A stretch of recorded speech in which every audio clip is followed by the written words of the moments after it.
Hello everyone and welcome to Leo History. We are here with Crusader Kings 3, except that I may have forgotten to properly set up the stream. So,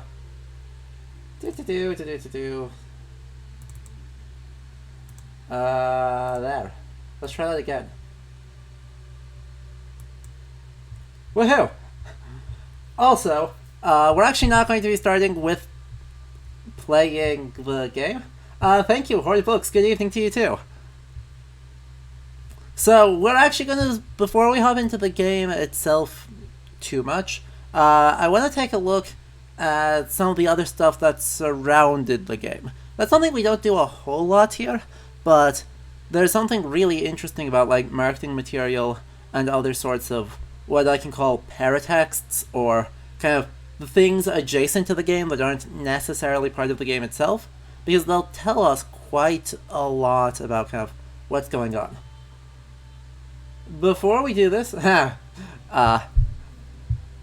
want to take a look at this, our brand new, background, starting place, what's going on here with the people and the high seat and all the rest of it, because there's some cool stuff, there's some weird stuff already. Weird stuff, chandeliers. I don't know where the idea came from, like, seriously. If any of you have any idea, like, where's the first place you've seen chandeliers hanging from a hall, I want to know, because there's, like, no grounds for it. It's just, like, a thing that they do nowadays. I've got a feeling it's in some combination of Game of Thrones and Vikings the TV show, and people are adopting that aesthetic from there, but, like, it's not even sensible, much less accurate.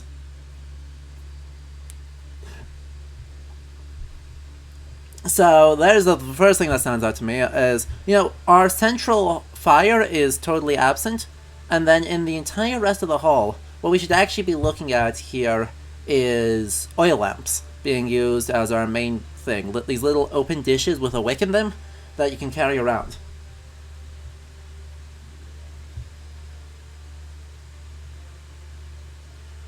Wait, Horny Books, I mean, yeah, that's like the Errol Flynn of Robin Hood, right?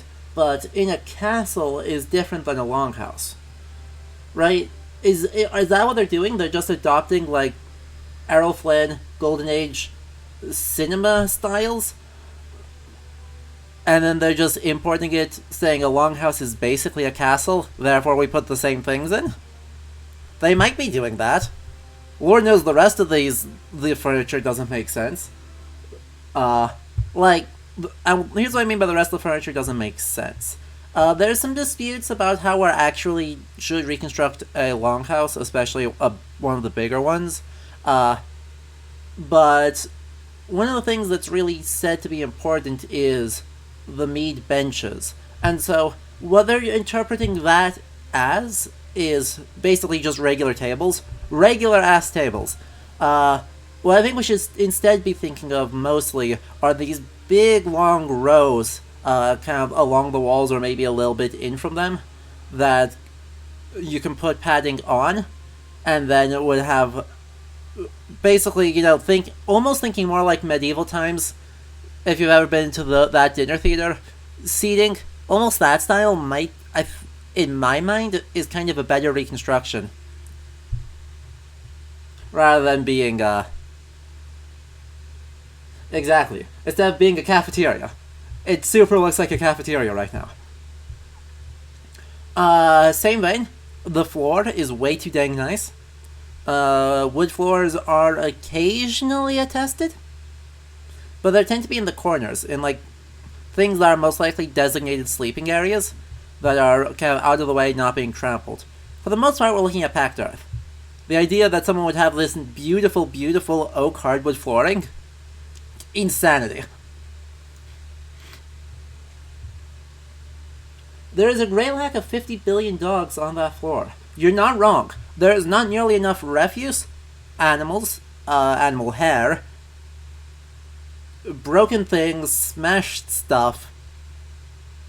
Just all around, but, like, there's not enough. This doesn't look like people live here. Let's see, what else have we got? Okay, The pillars here are basically taking runestone and stavkirke designs and saying, oh yeah, that's what the interior of the pillars look like. That's fine, we don't really have any pillars to compare against, so we don't know that that's wrong. But there are these little tiny pieces of golden foil called guldgrube that are mostly attested in Denmark, which it's unclear, or rather, archaeologists think mostly that when they're laying the posts for the hall, so when they're laying these rows of columns, they drop these little stamped pieces of gold foil in the hole first. But it's also possible that, at least for some of them, that there's some kind of gold leaf decoration going on these pillars as well. So, these are not garish enough in my mind.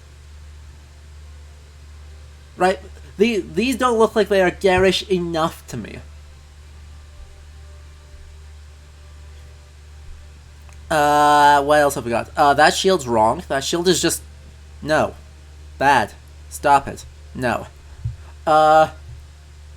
It's just the bayou tapestry around the exterior of the hall as a tapestry. Even though the bayou tapestry was not made of bayou and is not a tapestry, also is Norman. It is like the definitive early medieval / Viking-y fabric work. And so they have put it on the entire bloody thing. And now there is a project in Iceland to tell the story of Njalsaga, the longest of the Icelandic family sagas, in the style of the Bayou Tapestry, using embroidery methods. So, right, this isn't an implausible thing, or this is a thing that has in the modern era been associated with the Vikings. Also, the Normans indicate that, wall hangings were used by the 11th century by Northmen of some flavor. Just very Frenchified Northmen. That being said, not a huge fan of it here. It just kinda looks silly. We're also missing the partitions. Basically, we're missing everything that says that this is a place that people live. And are instead just kind of existing in this museum replica fancy schmancy hall.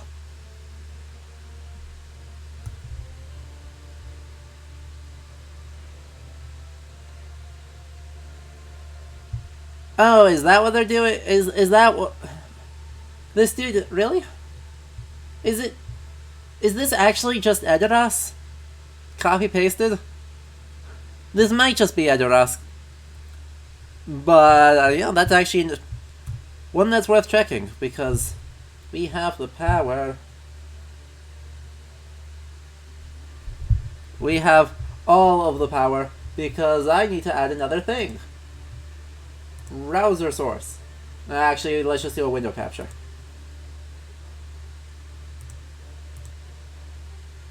For...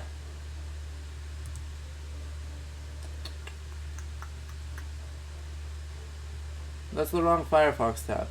Where's the other Firefox tab? Sure. Okay, that is not what I wanted. That's fine, actually. We will roll with this. You can see stuff, I guess, if you're really eager. Let me just pull this up a bit bigger. And then we'll move it down to the back. And Rabbit, come back here. Rabbit, please. I need you. Ta-da! We're great at this. So.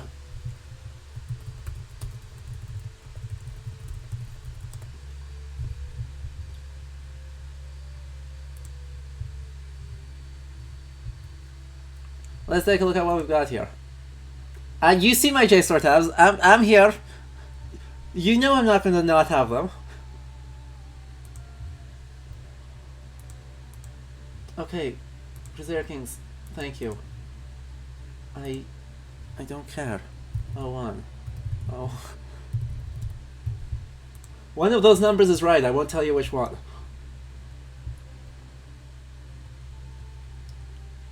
So, uh, best known as fierce raiders from a land of snow and legend, the Norse were a complex society where loyalty was based on more than a noble bloodline. Leaders had to prove themselves as warriors, yes, but also as judges and governors. So, first things first, this sentence is ridiculously interesting to me because I'm literally working on a video on that topic right now. Northern Quebec, I love it.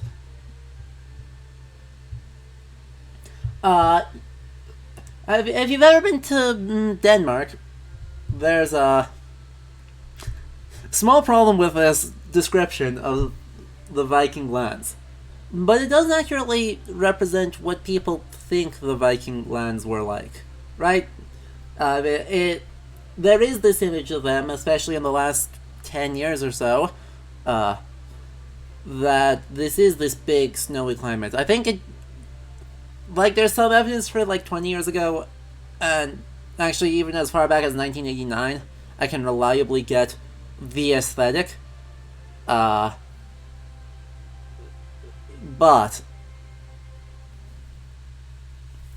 they really are just doing weird stuff here when they're saying, right, they're identifying something really weird. And I don't know that I love it. Don't know. Anyway. Norse adventure realms.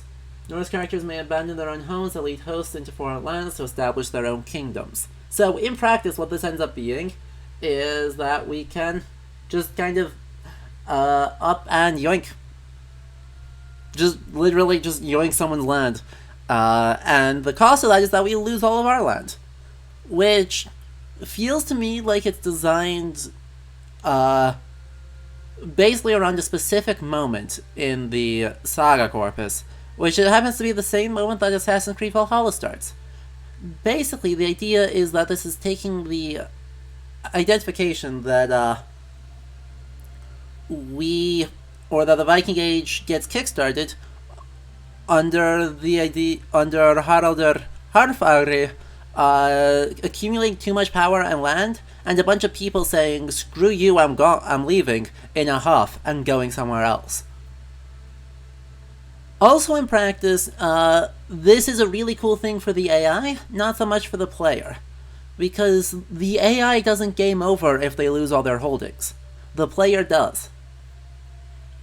So, for the AI, it actually or a little bit more accurately represents the idea that, someone could get displaced. Harald Clack in the very early 9th century originally meets with Charlemagne near the end of Charlemagne's life, but then makes an alliance with Louis the Pious after Charlemagne's death to deal with the civil war in Denmark between him and his brothers, ?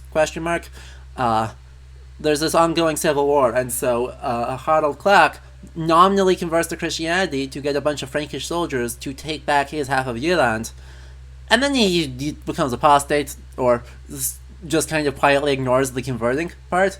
But,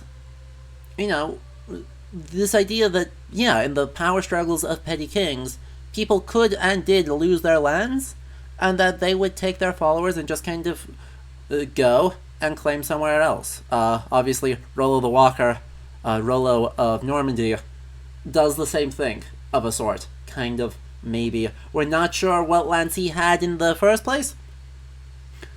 So, dubious example, but, again, feels more like an NPC thing. Right? This feels like it's better for the non-players than it is for us. For an actual player. Jarl's Vikings and Shield Maidens. Norse holy warriors and stalwart shield maidens take up arms on your behalf, while poet characters can compose stinging rebukes or romantic overtures.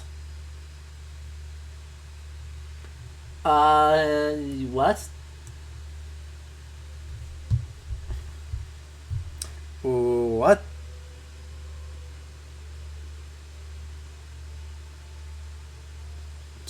I need to process this a moment. So, one thing they are actually doing that is good and that AC Valhalla fails at is making the Jomsvikings an actual group of people and not just another name for a slightly stronger dude. But basically, I think this is another case of running into a problem of the game systems requiring certain things, and them having to kind of torture the history to fit the game system. Oh, watch it. Obviously. The Scald has never been replicated anywhere else. Definitely not early England, or Ireland, or the Balkans,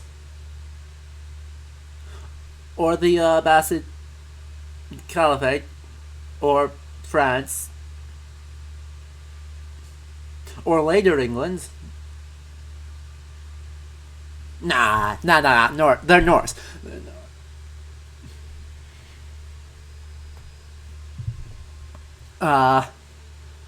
But yeah, so my sense from this, and this is also based on the developer retrospective, which we will also go through, is that they have an issue where they need it, since they have decided that Norse pagan or the pre-Christian Nordic religions are just also true, that they need an also true holy warrior order, and the Jomsvikings, the Jomsvikings are the closest thing to a fit of that, but what the Jomsvikings actually are a late 10th century and early 11th century group based in somewhere in Denmark or northern Poland, that are essentially an ultra-selective mercenary company.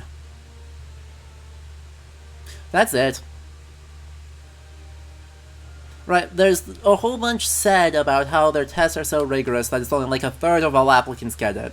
And in Jomsvikinga Saga, Thorkell Hauvi, who later is actually in the historical record as part of Knutur Henriki's invasion force in 1016, and then betrays Knutur to actually defend London against Knutur in later 1016.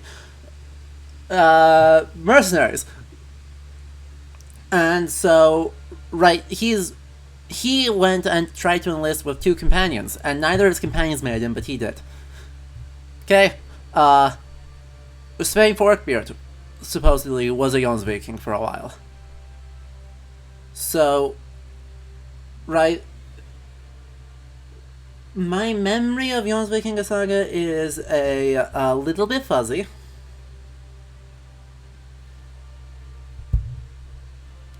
But, and also, the Jomsvikings may not be real, but, I don't remember the Jomsvikings having any particularly strong religious associations, but what they do is make a bloody nuisance of themselves for everyone around them. And so they're actually a narrative, right? These guys in the dev diary appears to be really trying to focus on a bunch of narrative moments. Right? So we're looking at just really making these a faction that will get on your nerves as soon as you start accumulating power.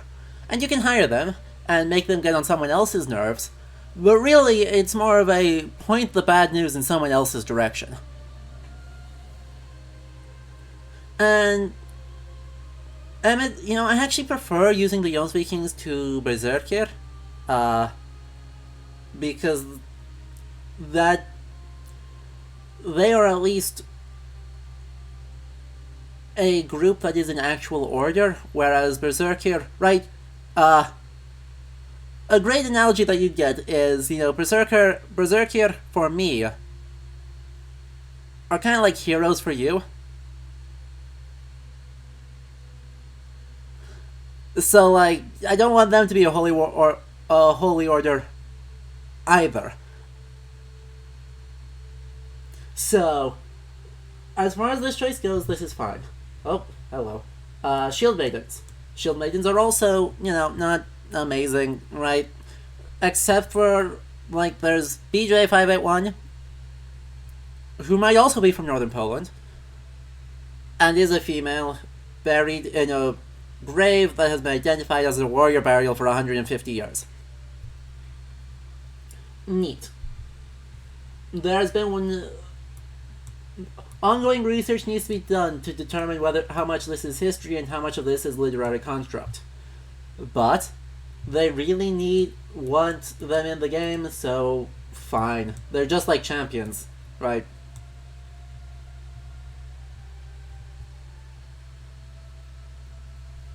Exactly, Rad. That's a really great one. Berserker means something like champion, as in, when one of the French romances was translated into Icelandic, the word chevalier was translated as berserker, which is true. Actually, I think that happens a couple of times. And a lot of the saga genres influenced by French romances all have berserkers in courts as things for the heroes, the protagonists of the saga, to overcome to prove the fact that they are good at being a knight. As a literary construct, there is the berserker who is a champion, and there's the berserker that is a really annoying guy. And it's in the great French tradition. Right, this is just Arthuriana doing stuff, and they're giving it a fun flavor. In the Viking Age, berserkers probably exist. They get mentioned once in early Skaldic poetry. So, they probably exist. We take that. We take that evidence. But they probably refer to some sort of elite, and in fact, Roderick Dale argues that even when talking about berserker in the Viking Age, we should still use the word champion for them.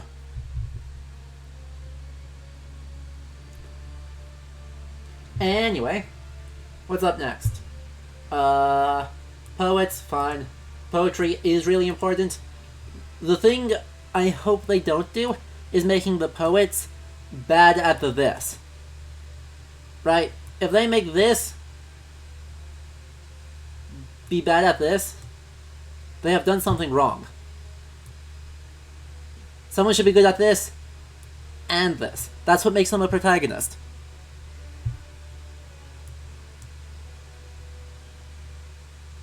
I mean, this dude, our heroes can sometimes do that. The guys we are supposed to root for absolutely do that. In Njál Saga, Gunnar of Hlíðarenda, the hero for literally the first half of the saga, is introduced by the text by bullying an old man into a judicial duel, so that his cousin could get a divorce. Great. 10 out of 10.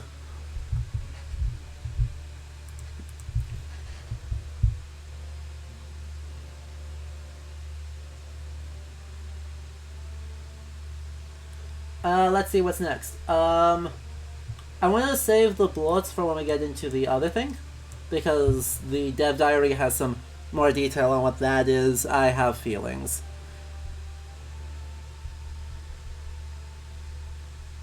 Basically, they're relying too much on Adam of Bremen and not enough on literally everything else.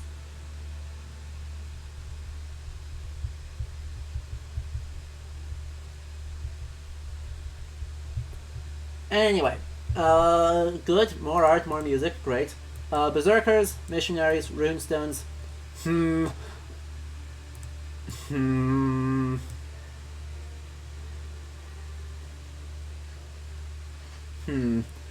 Varangian adventures. Right, this is, I think, actually, this is supposed to also be the one where you just, leave. Right?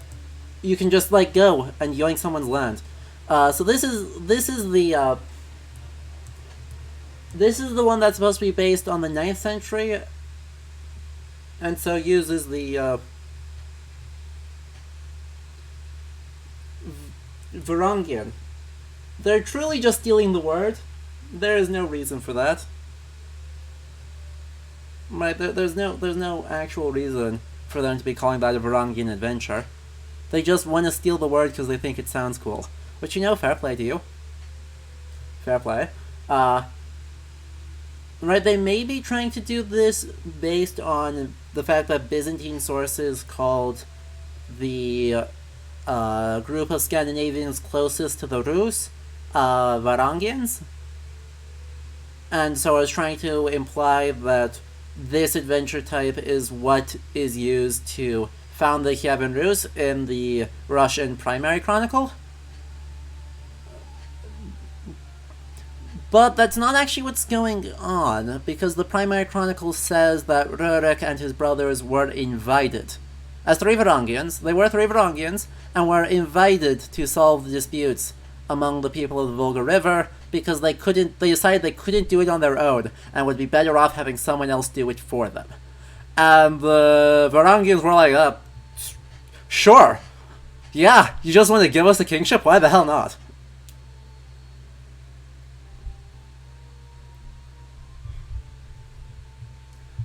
So that's the thing. So right, that misrepresents our one piece of literary or narrative evidence for this event. It's probably a little bit closer to our, very slightly closer to our archaeological evidence, but I'm still not feeling it. I'm super not feeling this as our special bonus casus belli. Anyway.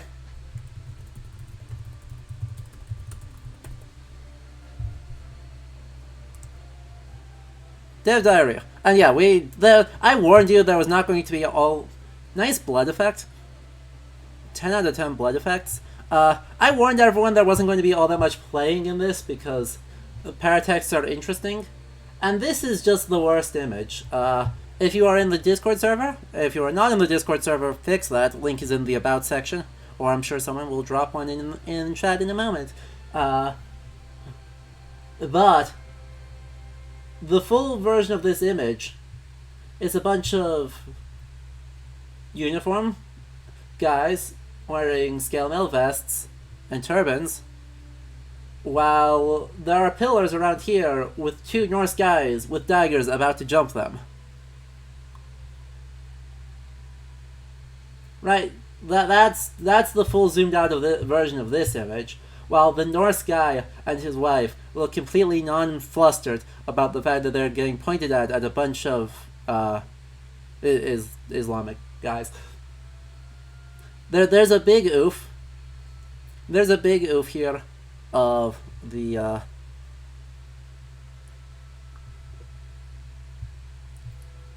guys we are clearly supposed to be rooting for here are our white guys, and the enemies are literally faceless, Arabic coded guys. So, thank you, KJ. Scale mail is actually used in the Abbasid Caliphate, so right, that's not a terrible thing. But there's a lot of coding issues. Someone approved that,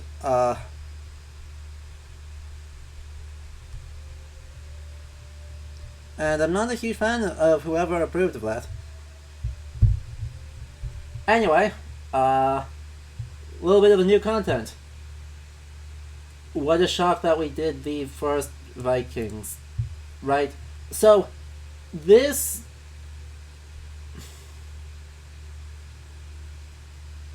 I don't know, right, on the one hand, yes, their systems are already in okay, if somewhat uneasy representation going on there, but, and I appreciate that they're trying to focus on this. That being said, how do you do that in CK3? Like, I just wanted, without having read any of that, but what do we actually have in order to dig into the nitty-gritty of what non-elite life and belief looks like? This game is already so elite-focused. And so while there's some room for some interesting stuff, right, there's actually quite a bit of room for interesting stuff, and I think they do, some of the writing for this actually looks interesting. But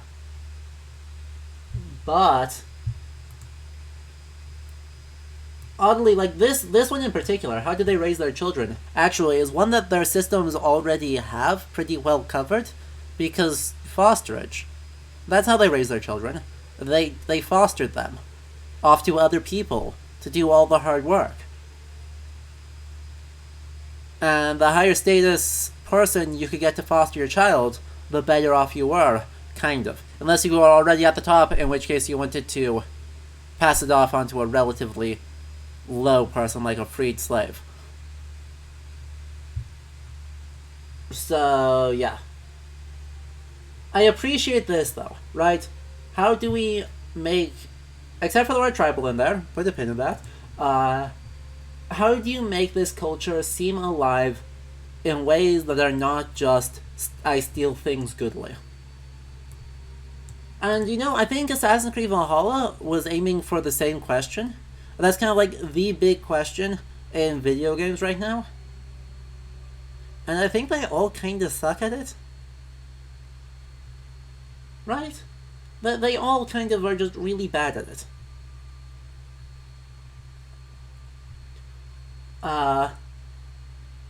Like, what are our big,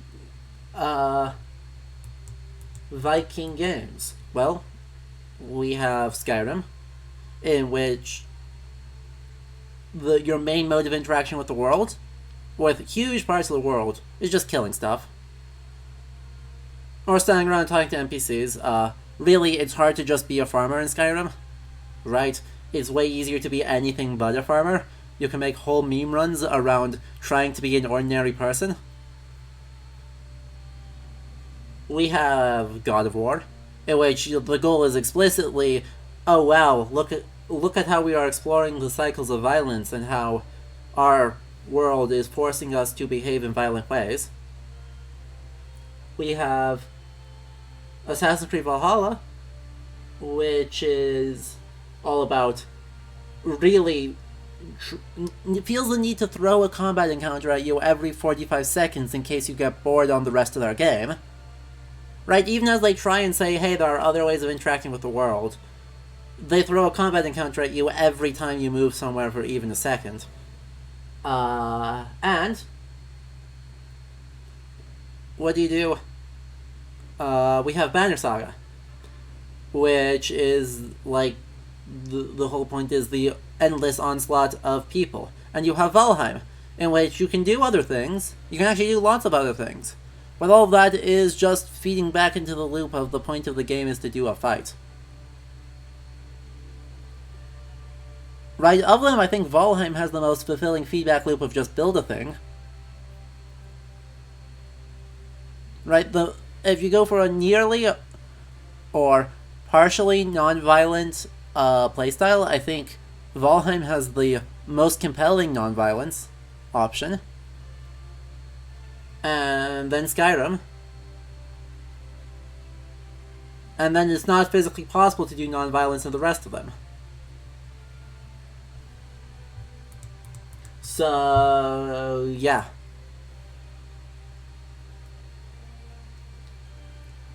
Does D&D have any designated Norse group?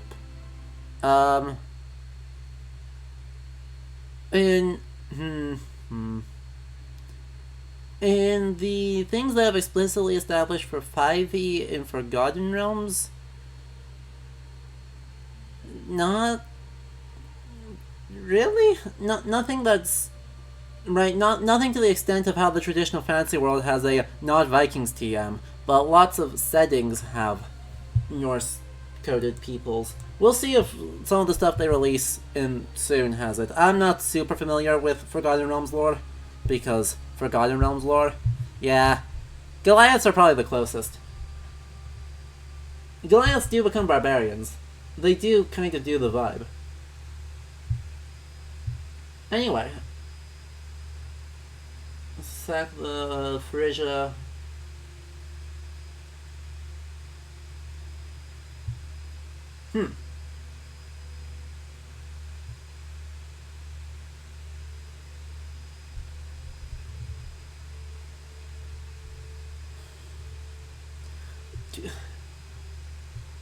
You know, Watcher, you know we're doing a Deities and Demigods read-through at some point. You don't need to remind me. And arg, there's a reason for that. A particular one, why Conan would call their Vikings the Aesir, is because their Vikings are the euhemerized Aesir living in Hyperborea.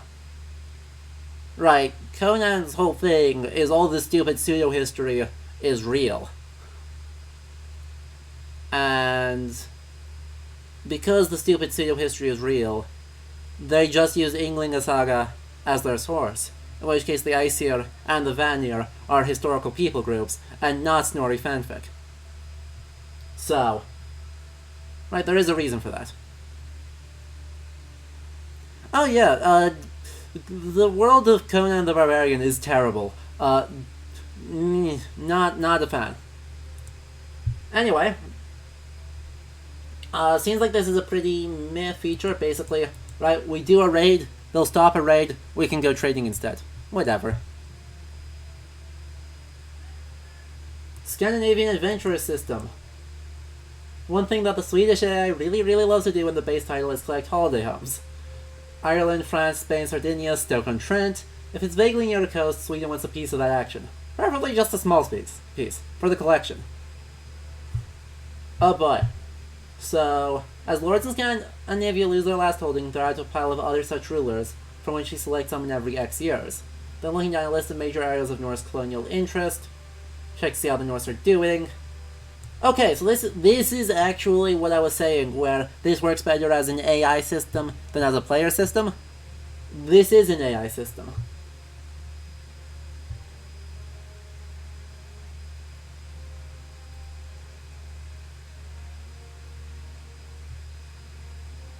Fascinating. And yearly events.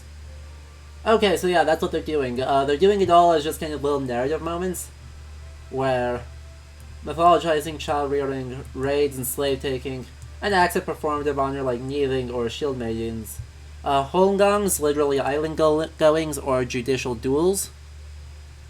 Hofs, or temples. Whales, good. Warriors, good. Conversions, good. Curses, also good. I'll be curious to see how these go. This will be something we just have to spend some time in. Right. God damn it.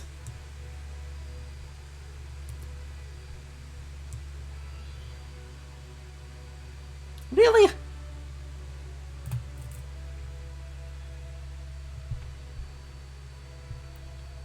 Then why did they put that in there?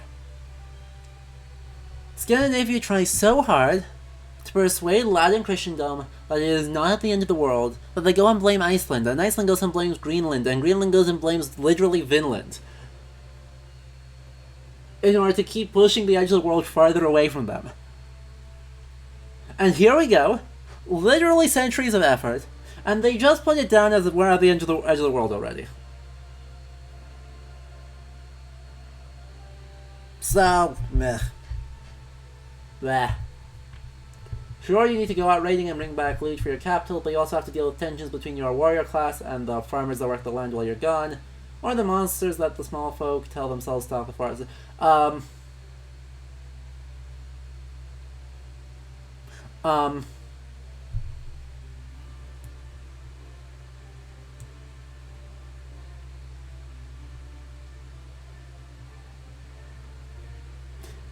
That's not how belief works, game.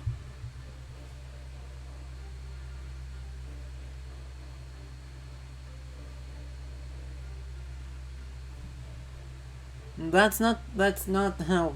Who do you think wrote down our stories about trolls and Jötnar and weatherworking witches and undead? Who do you think wrote that stuff down, game? Who?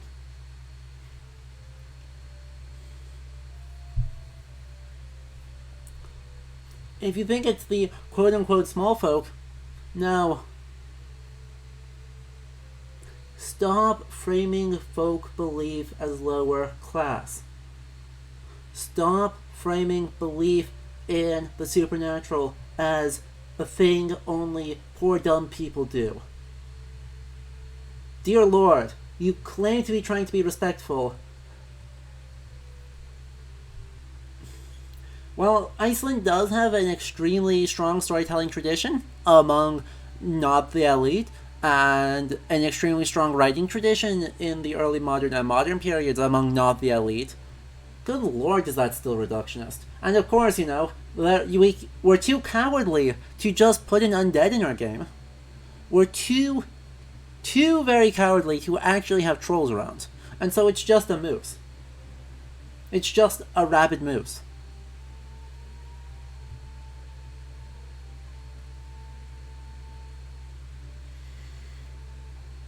So...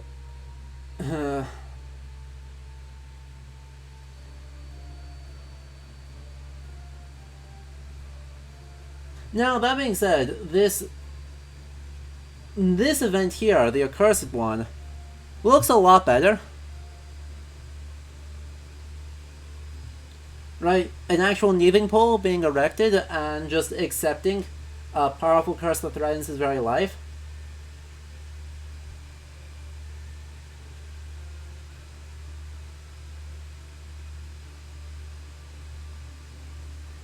So, right, that one looks better, but consistency.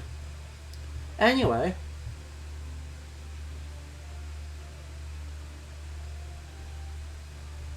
Vikings. Because they're a holy order, they do weird things. And they balance that by correctly identifying that the Vikings are absolute bastards.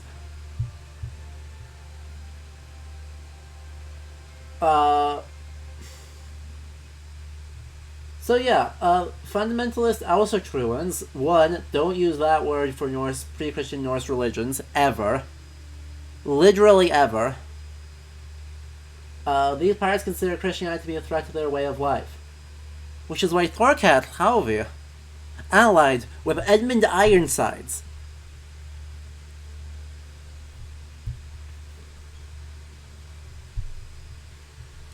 Vey.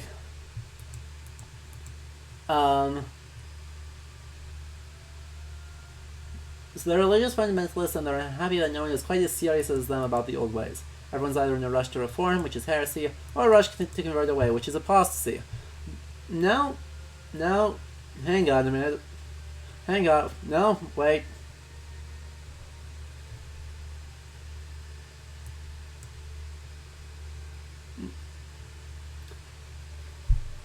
No. No?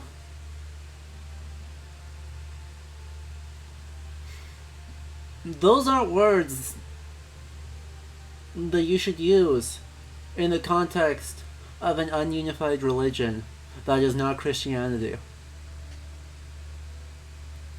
Indeed. From the well-known centralized Orthodox religion of pre-Christian Nordic religions, plural. What is true is that they would run the Baltics and everyone else, just making a nuisance of themselves until they get truly wiped off the face of the earth. That is a thing that happened.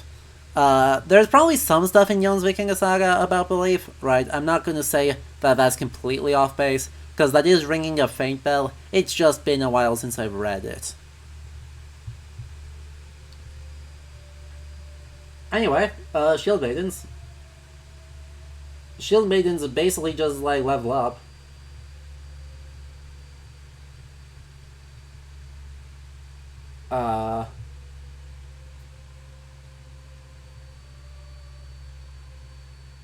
Not really sure what's going on there. Just that's a pop culture thing. We're just gonna pop culture your pop culture.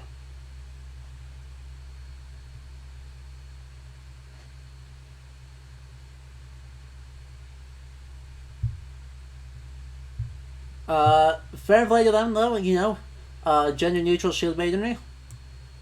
The shield swain. The shield swain. Anyway, Super Kingdom, North Sea, it's basically North Sea Empire. Shoutouts to North Sea Empire for being the best.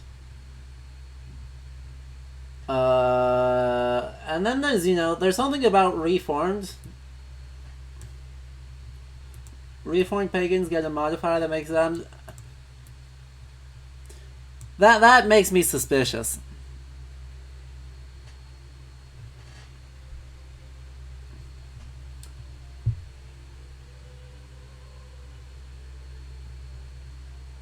Anyway, you can just break the Isle of Man wide open if you want in this game.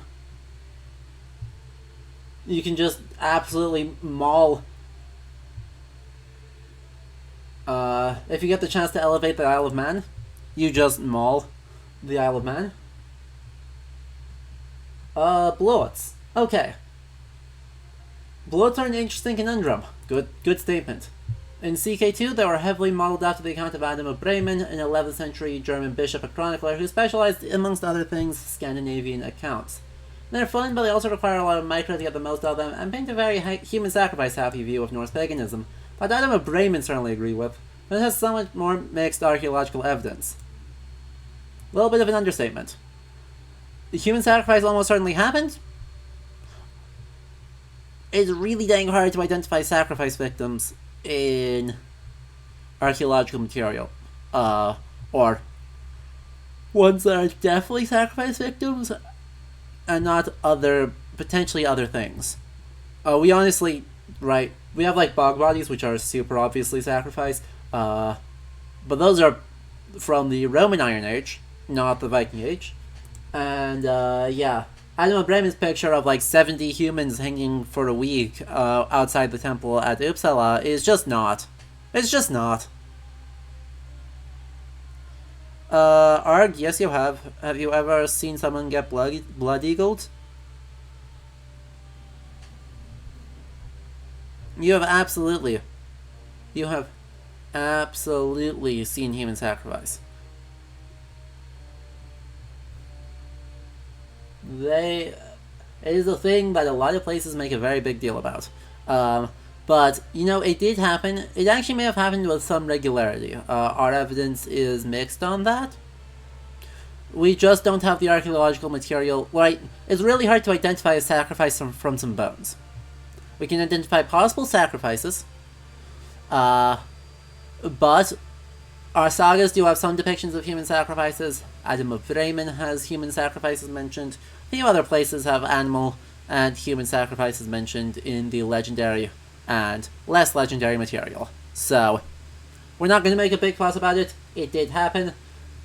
I'm glad that they're moving away from that. I'm not such a huge fan that they're basing it on Adam of Bremen still, for I am becoming a little more persuaded, based on recent scholarship, that Adam of Bremen is less reliable than we wanted him to be. But I'll talk about that more on April 9th. Great chance to plug. There will be a lecture here at 2 p.m. Central Time, start time, on April 9th, on a big all overview of Norse mythology and Norse mythological studies. He might be just making stuff up. Anyway, So, blood is literally a sacrifice, and it does involve substantial animal sacrifices at times of year. Our biggest one, though, is almost certainly the Yule bloat. Right, I don't know why they're calling it the Grand Bloat. It really should just be the Yule bloat. Also, is that a statue of Hel? That looks like it's a statue of Hel. The per several accounts here is primarily Haukonar Saga Gola, which does mention, what's his name? Where is it? Earl Sigurður of Hladir. You can see it right here. Was the sacrificer for Trindelag, even though Haukon the Good was Christian. And so, there's one account in that saga of Haukon actually wrapping... Part of the festival is that he would eat horse flesh. But he's uncomfy with this, given that he is Christian. And so what he does is he actually wraps it in a napkin and then sticks it in his mouth and doesn't actually eat it. And everyone's like, that's good enough. So, a Christian king could hold a Yule blot.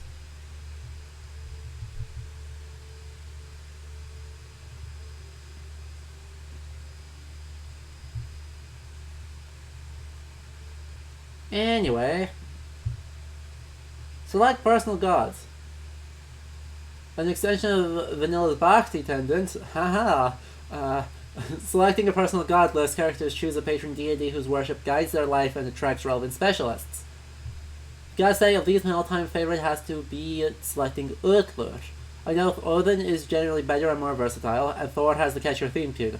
The extra winter movement speed from leading an army that devoutly worships the god of skis tickles me so much. Originally was going to be more diverse, but a little part of this original functionality in the form of Tyr and Utler being mutually exclusive, a division which is moderately supported by current studies in place name archaeology. This is good. Good. They're using onomastics. That's like one of our relatively better-ish kind of sources. Not that we have great ones, or that they are totally reliable, but you know, we take what we get. We take what we get. Wait. What? Why did... Where did they move them? Why did you... Huh?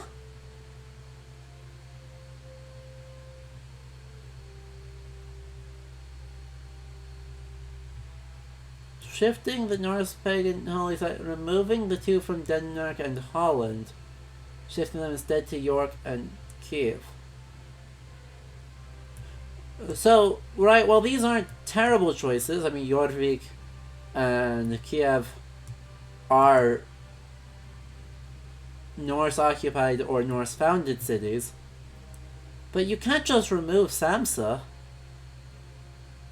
Right? I mean, we have Uppsala, we have Nidaros. Presumably we had Samsa. Wait, is this supposed to be... Is this supposed to be Hamburg? Is that supposed to be Hamburg, Bremen? No, York and Kiev. Oh, Irminsul. Okay. Okay, fine. I don't... Fine. I would prefer keeping Samsa over Irminsul, but that's okay. It at least exists. Yes, personal patron gods are a thing that are kind of attested in the saga corpus. So, it's definitely true that, right, most local groups would be cults to specific gods, rather than, being the pantheon broadly, except Uppsala. Uppsala is a super regional, religious site, as was Irminsul. So, those two are definitely super regional sites. But we have places in Sweden called, like, Ulthof, the Temple of Ullr.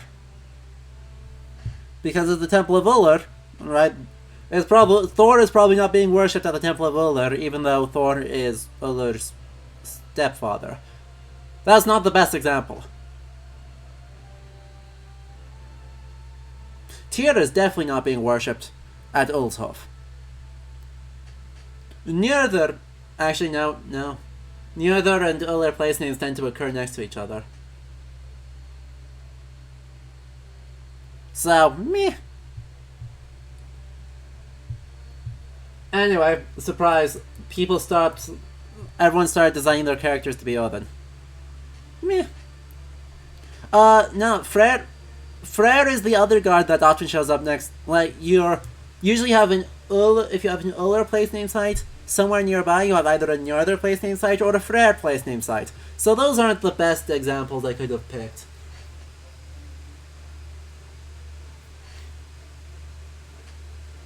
Yeah.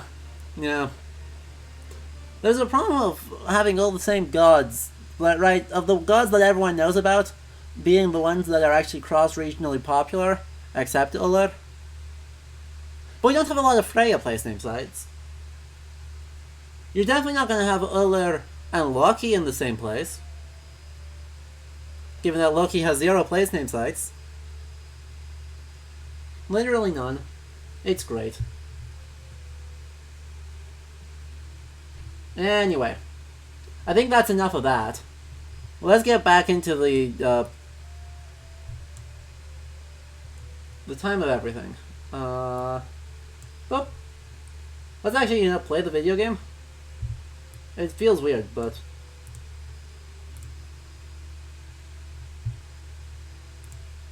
I want to actually play the video game. We're gonna just pick up a random guy in Denmark. Shoutouts to this very Shakespearean scene, actually pre-Raphaelite scene, but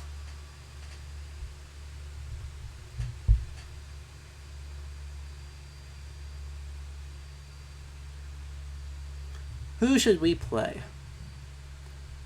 Oh, once again, shoutouts to when we zoom out, using the Carton Arena as all of these places.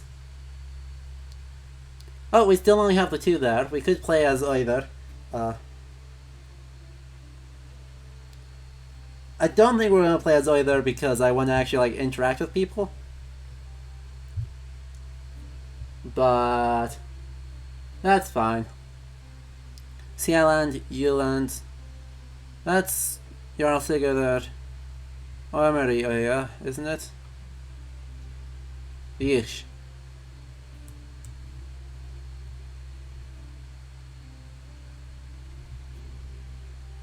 Let's play Gotland. Hey, actually, this guy looks cool. We've just picked a bunch of random people. I want to check just what some of these guys look like. By the way, the also true symbol here is once again just the Ragnarsson's eagle, the raven banner thing. So that's whether they're going for a very specific style for Sigurd Armory area. Okay. Wow. Okay. Yep. Haraldur Harfari. That's correct. Fair play to you. He will then basically take Oslo Fjord and then all of this. Right. So when it says Unified Norway, at most we can really look at is maybe getting Uppland through Magri and Oysteragdir. Getting this southern part. He's probably not getting way up here. Even though this is still the country of the Norwegians. Literally all the way up to here. Dubious as to whether Runala would be counted, but definitely Lofoter is absolutely Norway. Huh. Why do they call him Björko? Aw, they're just inventing people. That's dumb. We could have actually had a person. We could have actually had a historical figure here. You could have put this as Chieftain Ottar, and it would have been fine. Boo. And yes, we're never going to be free of Ragnar and his influence, ? Also, tribal. So in the tribe, strength means everything. A tribal leader depends on respect and renown rather than coin to develop their realm and bolster their armies. So, right, I don't hate that. That ish.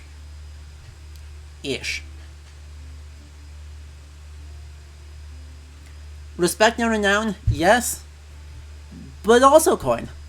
Because coin is a great way to get respect. Right, coin is a great way to get someone to like you. Especially in a Norse Viking Age economy, which is very much a gift economy.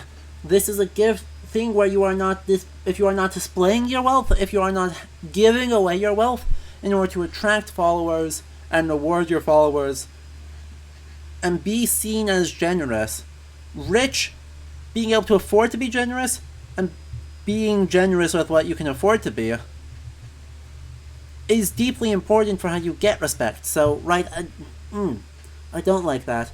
I also don't like it because the word we should be using is Eicht, or kind of vaguely clan, not tribe. That is a poor choice of words, right? If we wanted to say this was like a clan state world, I'd be cool with that. But that's not what we're doing. Oh well. Let us take this man's glorious beard for our own, and we shall be Gutnish.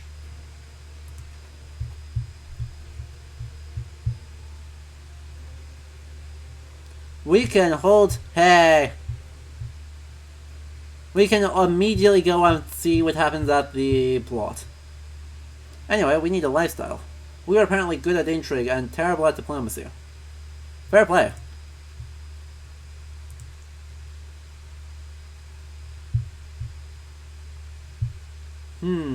Temptation.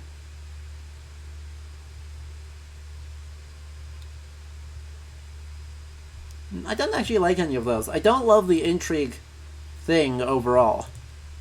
Right, it just seems kinda meh.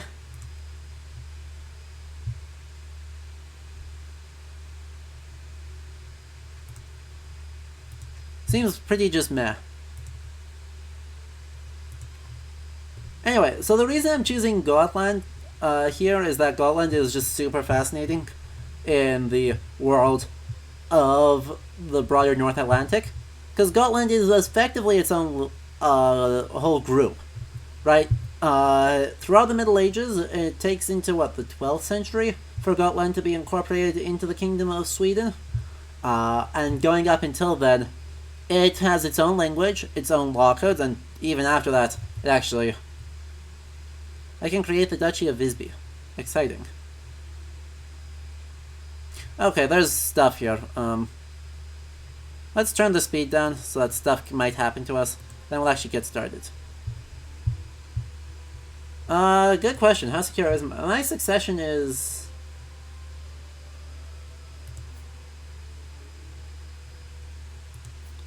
player heir is Rögnvald, and I've got another kid. Cool. So we've got Rögnvalder and Svein. So we've got 2 kids right now. They are probably okay, but let's have someone educate. And by the way, this... No, I want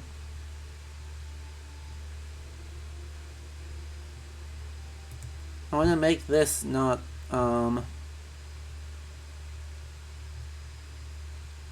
Okay, we've got a bunch of people here who are... Actually, a lot of high-ranking women in our thing. Not that that's actually straightforwardly true for... But that's fine.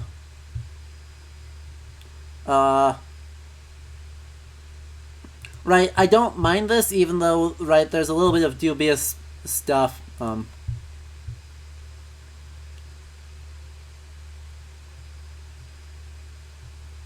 we create a man-at-arms regiment? Oh, we can. Okay. Huh. Interesting. Anyway, so, right, immediately lots of stuff happening, sorry. There's not a ton of evidence for, like, high proportion of high-ranking women in Gotland, but, Birka is on Gotland. So this is the place where we have BJ581. This is the place that we know for sure that there was a high-ranking female of some kind that was buried as a warrior and may have been a warrior herself.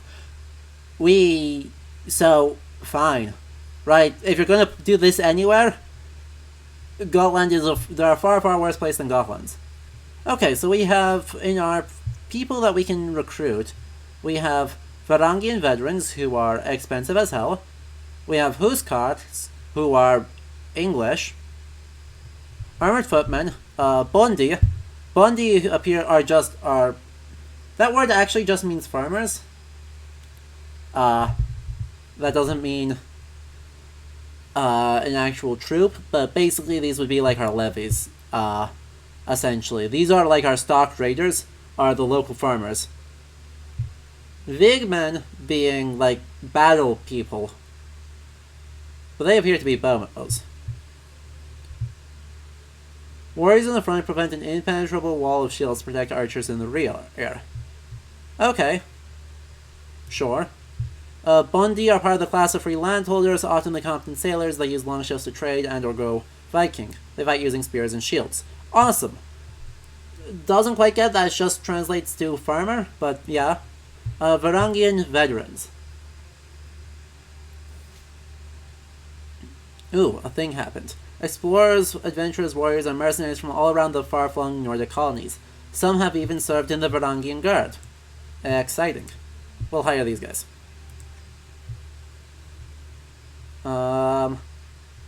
I sip at my mug of spiced wine. Okay, I mean, I guess we can have wine.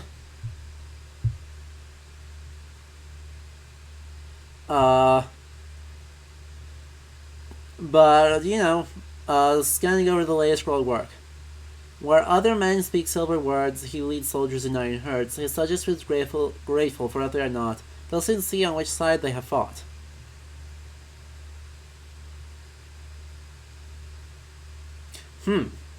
I hate it. I hate it.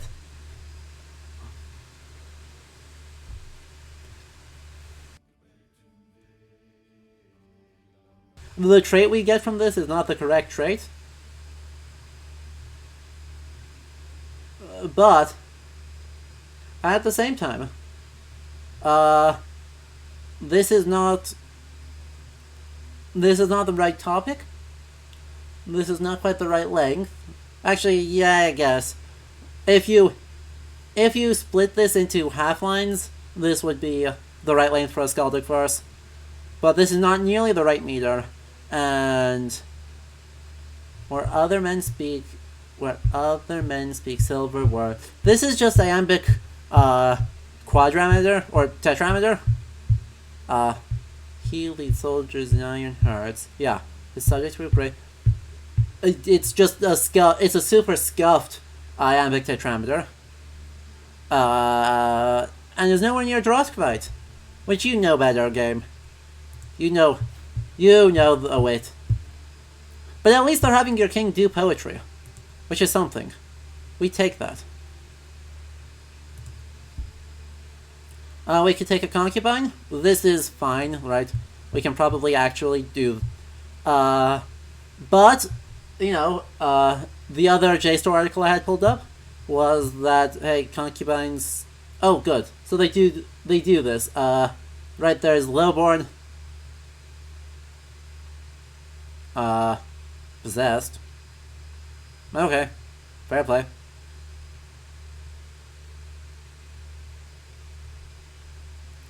What are other ones? Brave, humble, impatient, brave, just, patient. Wow, you are really good. Anyway. In Norse culture, concubines are predominantly enslaved people. Like, there's enslaved captives.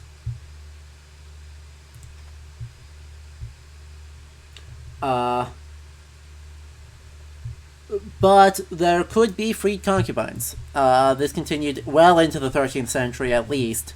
Probably later. But there's not really a legal distinction made between different classes of not wives, and so, right, this is a way for social advancement for people not born into wealth. Sometimes for people born into wealth they want more wealth, but,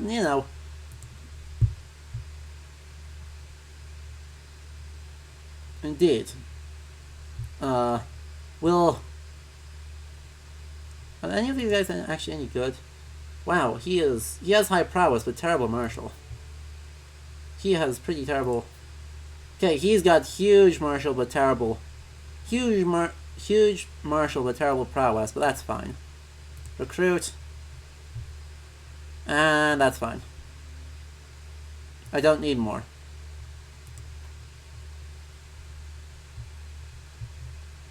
No, yeah, that is the one who's educating my... I absolutely did just scuff the, whole education thing, because that is the person who is educating my heir, is now my concubine, but, that's fine.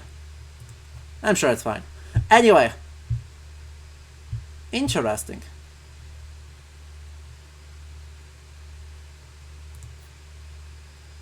Very interesting. So the scuffed thing here is that my spouse is called Jarl instead of Queen, or spouse. I have literally no clue why they did this.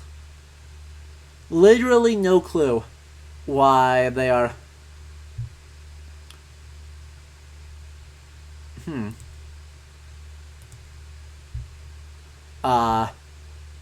making, in this case, my wife, have the title of Jarl.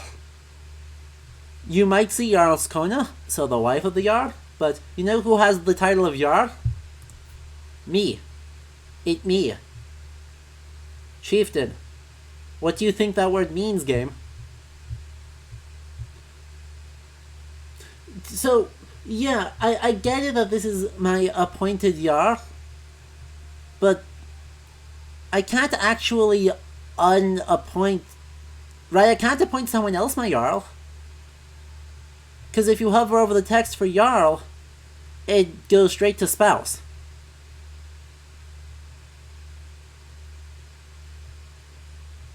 Can we? Oh, okay. So it's got paradox problems of absolutely being scuffed as hell with their menus. Okay. It still is dumb, though, to be honest, right? Because theoretically, if we're honest, by the time we hit King or Empire level, all these guys, all these people, well, not you, but everyone else should probably be a Jarl. That the people in your court, your Hirdmen, are also Jarls, at least some of them. So, right, in the 13th century, Gizur Thorvaldsson is a Hirdmother of Haakon the Fourth. He's also the Jarl of Iceland, because that's an under title, right? Really what this should be is replace Duke. Replace Duke with Jarl, and that's far more correct than whatever they're doing here. Anyway, so, turns out, this is neat, because, if it is male, if the person in this role is male, they use the term Gori. And if it is not, apparently if it's female, then, they use the term Theory. Now, I need to find how exactly they want to translate that one quick, so give me just a moment. Right, because in modern Icelandic it's just a name. But in Old Norse I know it should actually be a title. Actually, where is my... Oh good, it's right next to me. I love when I do that. I have my dictionary actually next to me instead of across the room where I can't actually get to it. Hoard of Books. Earl is not derived directly from Jarl. It is the cognate word. So, it would be... In Pro-Germanic, we're probably looking at Erla being our pre-constructed word, which in Old North Germanic changes to Jarl, and in Old English changes to Eorl. Earl is derived from Eorl. So, that's not actually a borrowing, that's... The two words are actually just the same. Yep. Thorn... Thief... Good, the game is still running. It's... Oh, I am gonna miss the chance for the blood if I don't hurry.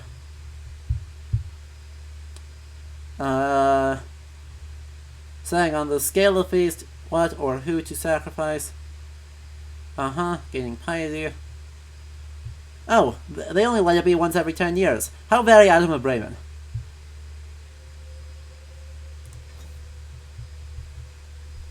Although smaller blood are held for many occasions throughout the year, once a decade the also truants. Meat.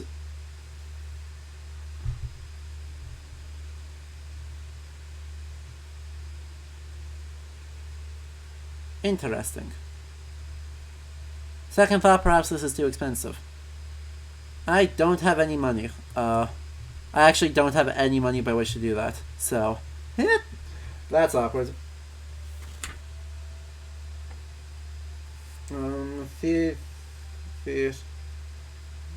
Where is it?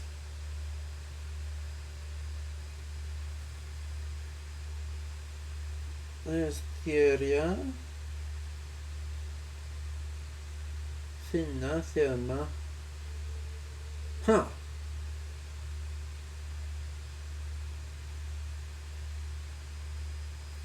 Weird. I wonder why that is not showing up.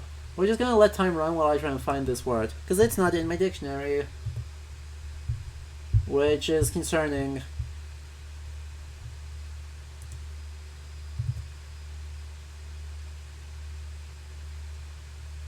Personal name, yeah, okay. It's not... Really?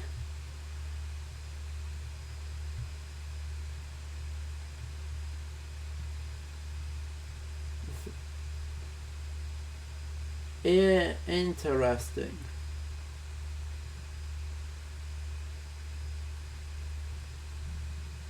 Apparently, they did a really weird thing. So, University of Copenhagen's Dictionary of Old Norse Prose says that,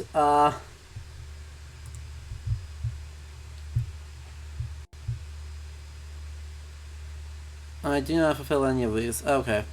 I can't even raise a runestone, because I don't have enough money. Lame. We have nothing else here, do we? We should probably, like, try and do a war soon. Even though wars are expensive. We've got... What other decisions can we do? We can create the Duchy of Visby. I don't have enough gold. I don't have anywhere near enough gold for that, but that's fine.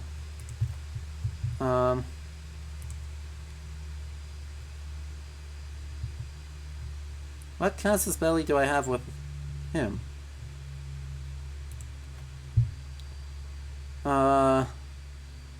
We could Varangian Adventure, or we could just do a regular one.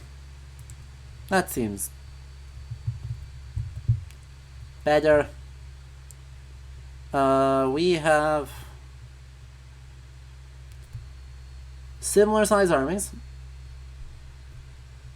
and we will gobble up Estonia quick, and that'll be fine. Amusing. Yeah, I know, Rat. Anyway, so before I get too far here into the doing war, which this is actually totally fine because we can just do that. I don't want to. Can I just do raids instead? Actually, right? Can I do raids instead of doing wars? How do I do things? Raise all as raiders. Can the raiders just like go do a raid against like Sarama? Thank you. Yeah, right now I just want to do raids. So, anyway, Theory, the word that they're using for our priestess, appears to just be a personal name, as far as the Dictionary of Old Norse Prose tells me. Our realm priest. So, this is just a personal name derived from Thor. They could have used Spalkona, or Viva, or a bunch of other words for female, like, magician CRS person. And they just didn't. Which, you know, I prefer them doing something weird like this than using Gothi for a realm priest, because that's a place where this game is, to a moderate extent, just, like, requiring divisions that don't exist and that don't make any sense. Because the Gothi was the chieftain. The same thing. Same group of people.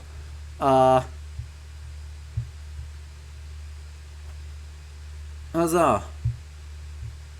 They shall just do that, I guess. I don't have any money to construct a building. What are you talking about? I can't construct the dang things. Goofball.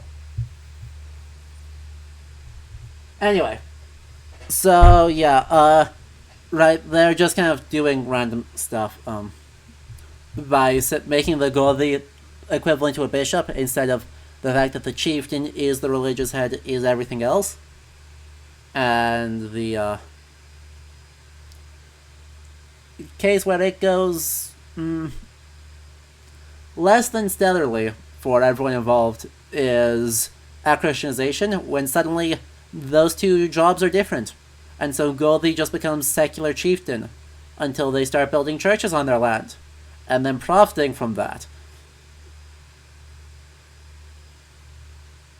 Oh, you're right, okay. That makes more sense.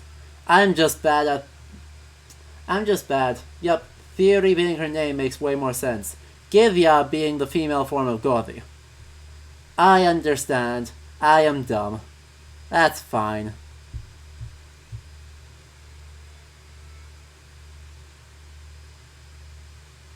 %.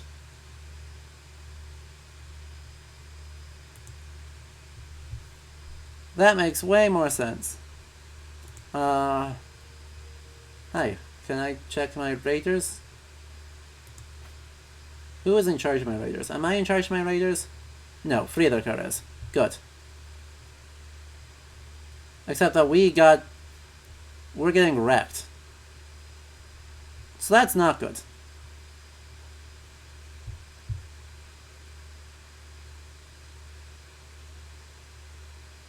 Wow. Our dudes are heroic. Alright. Thank you.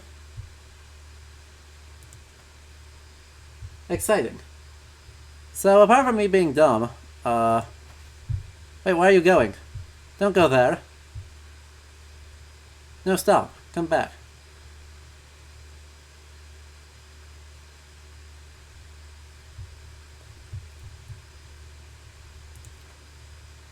Did anything important happen? No. No. Not really. They lost a bunch of people. They lost... Yeah. They actually came off worse from that than we did, I think. Even though we lost, right? That's not sustainable for them.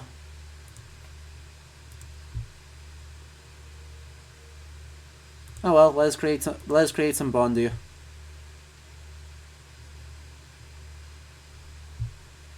That's probably fine. Do we have one more? You're kind of crappy, I'll be honest. Okay. Would you go back and continue raiding in Sodoma, please? It wasn't a great victory for us, but it wasn't a terrible victory. We might go raiding in Nerva instead. See how many people we can annoy. I mean, that's part of the job, right? We go raid somewhere, we lose, we leave, we go somewhere else. No big deal.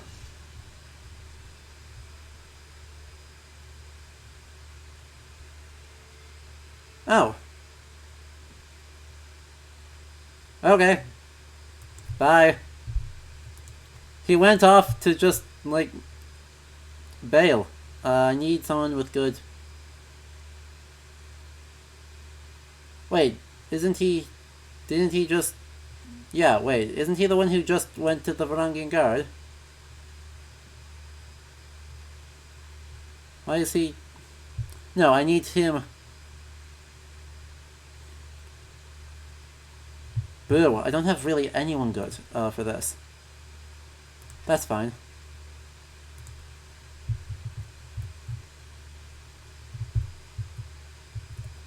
Oh, speaking of which... My guys probably should go back and, like, deal with this. Hey, come on, army. Go here. Why did I not... Move, thank you. Sheesh. That's not optimal. That's standard fluff. I'll be honest, right? That's absolutely just standard fluff.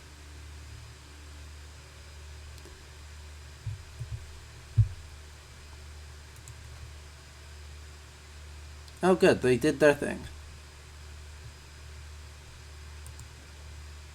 Okay, they raided, they left. Let's try again. Let's just try that again.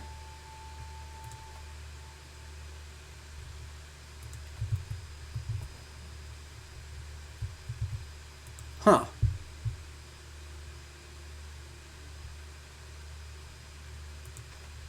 Apparently we got our son captured in that siege for hostage taking. That's fine. We're not gonna do well on this fight. I should not be trying to fight here, even if we are relatively good at it.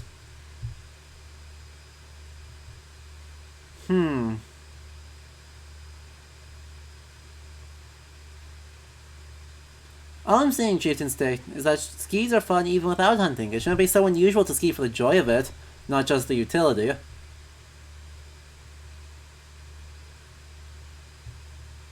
Uh-huh.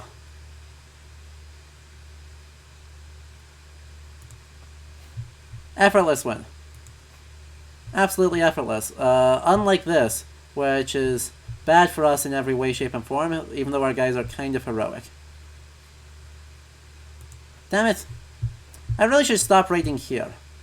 This really just isn't working well. Let's just quick disband. Oh, okay. We can't actually do that. I should stop raiding the place that's way stronger than I am. That seems possibly smart, but meh. How are you doing?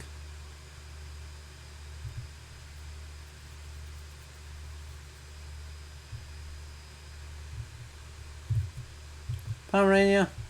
Yeah, I'm thinking we can just raid Estonia instead of worrying too much about it. Right, we can just raid this town of Narva here. And then it'll be fine. At least we are still technically gaining money, which is not nothing.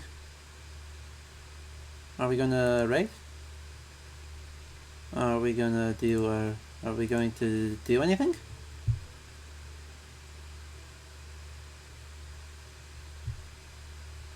Is this not a viable holding? Raiders, what are you doing?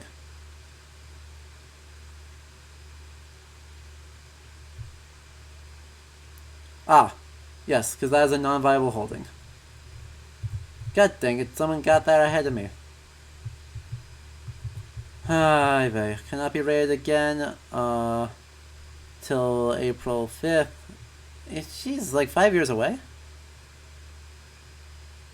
Okay. Fair play. Fair play. So, the reason I'm raiding in the Baltic instead of, trying to look at moving anywhere out here is that that's historically what happened. Like, the Viking Age seems to start with raids in the Baltic, including a big one that goes about as well as ours seems to have.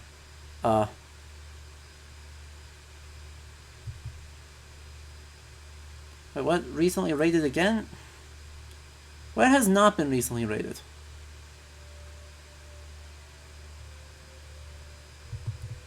Right? You've been recently raided, you haven't been.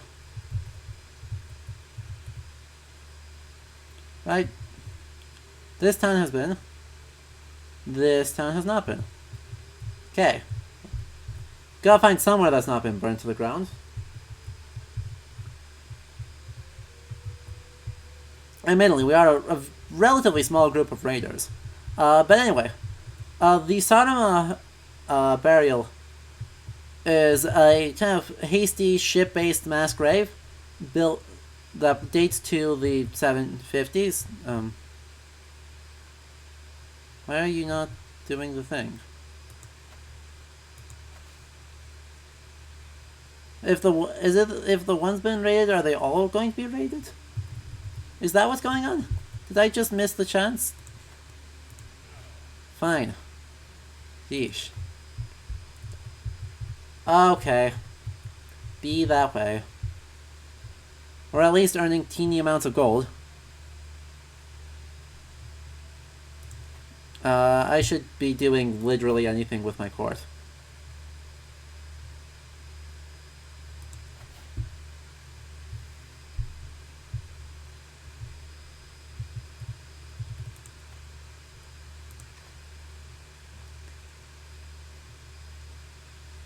Da, da, da, da, da, da.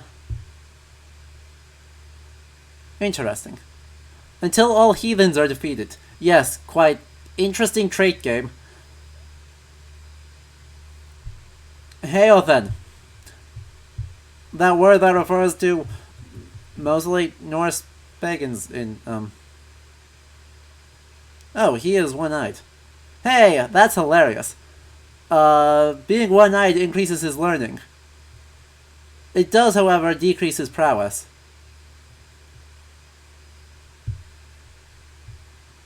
Which is not less accurate or amusing.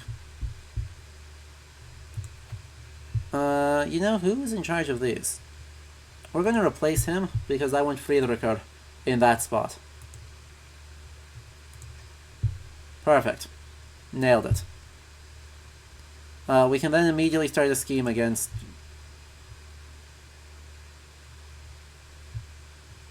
other Friedricher. Oh god. Now we'll scheme against Leoter to sway, and then we'll send this guy a... Actually, I don't have any thing available there. Who can be a physician?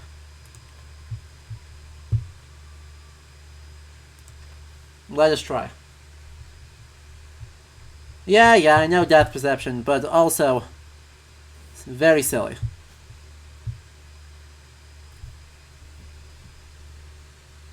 Okay, Ravia is a Jewish person in Gotland, with far more philosophical skill than anything else. Oh yes, and a berserker.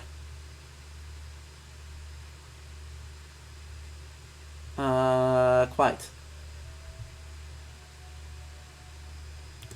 You know, the person with 15 skill or the person, or 15 learning, or the person with 5. We're going to have our foreign physician.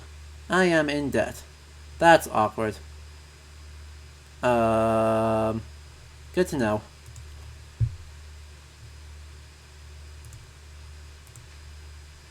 Let's, get our taxman.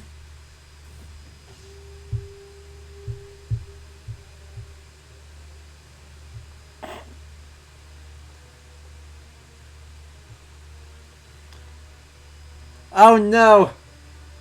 It was the other guy that was a berserker rat.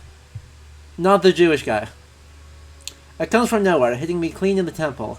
I didn't even see the projectile coming, much less try to dodge, and for a moment I stagger, blinded.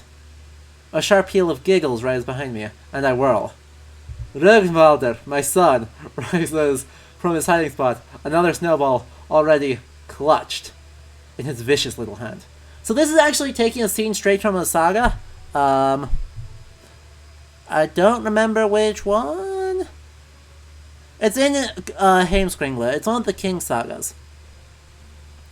And that scene is actually the King of Norway gets assassinated because he hears...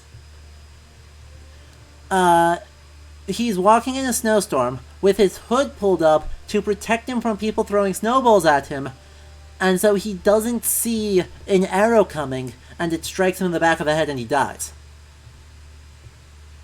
So this is riffing on that quite extensively.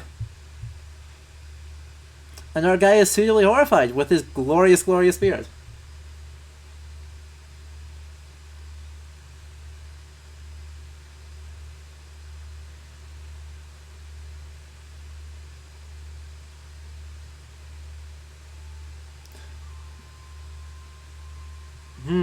Yes, quite. We are already not stressed at all, so...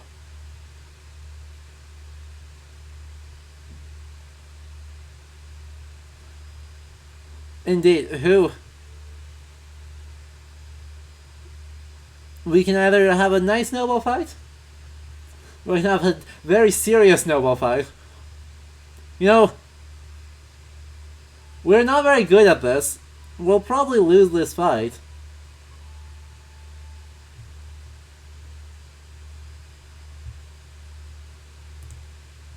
Or we can just be wholesome. Fair play. You know, actual saga scene to actually give legitimate flavor in a way that isn't bad. I appreciate it. By the way, something that's missing in this hall, is the high sea pillars. So next to, it's probably next to the throne, or the high seat. On each side there should be a statue of the local gods. So whether that's Thor or, can't actually do that. I don't have any money. Something about being in debt.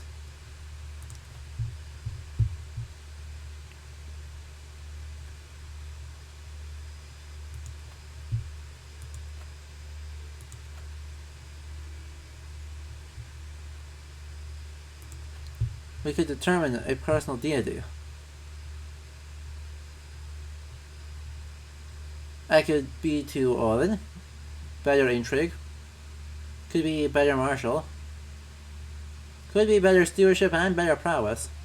Or devotee of Freyr.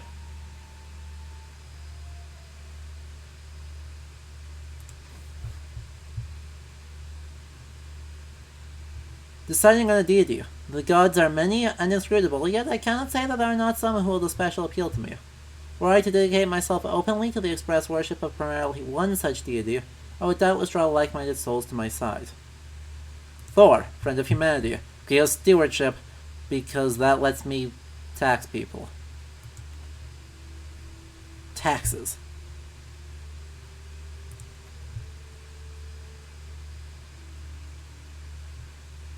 Speaking of which, I could spend all of this to do that. Hang on. What? Limited. What do you mean tribal rulers with non-tribal lieges may settle becoming a clan? What do you mean that tribes and clans are different in this game? Hello?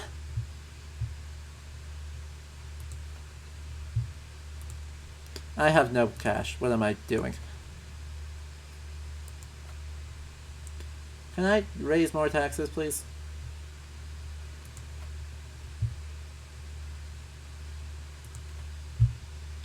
Alright, see you, Rat. There isn't a whole lot left going on here. I could try and steal more people's money. It is August. We could have the power. We can raid in Estonia. No, we can't. We're gonna have to raid south here because I don't think I can do a whole lot otherwise. But these places aren't.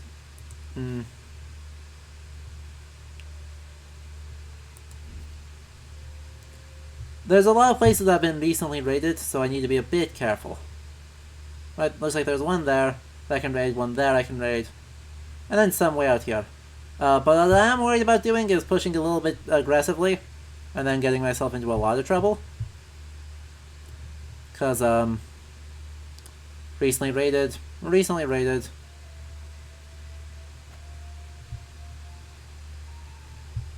You know, the usual. That's a big stack. Are they gonna get there before I do? God damn it. I'm just gonna leave. I didn't leave fast enough.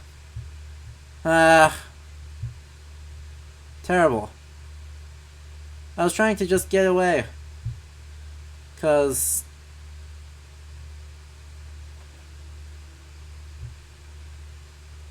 Wait, what? Yeah, okay, that is our guy running away. I thought for a moment it was not our guy running away, and I was like, what? How? What happened? Looks like these areas are pretty clean, though, right? Military strength 574. That's the problem.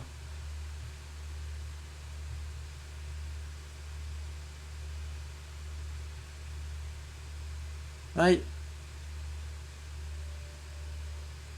So many of these places have so many people. Luckily, no one's actually trying to stop us on this raid. So we might just raid in Prussia for a while. That seems fine. I know I am in debt, thank you. Oh, Svein is ready for a guardian. Exciting.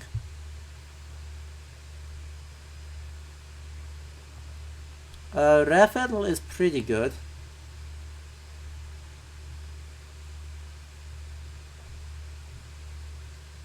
Where was this record?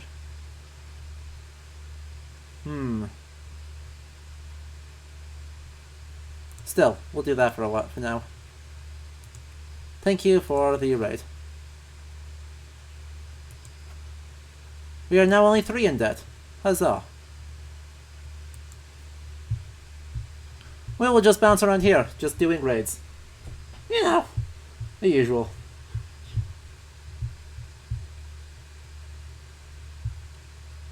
If they aren't gonna stop us... They are gonna stop us. Okay, let us leave. Bye!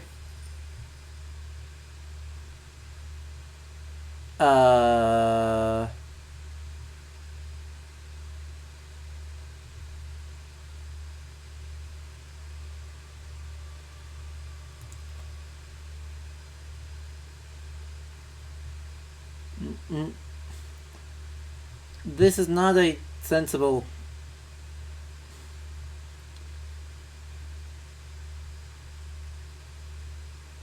This is not a sensible thing, by the way. Oh, goddammit. My Chancellor died. Or, sorry, my Marshal died. Raphael, go. I will find someone else to be my Chancellor. I do not have 3 gold. This is awkward.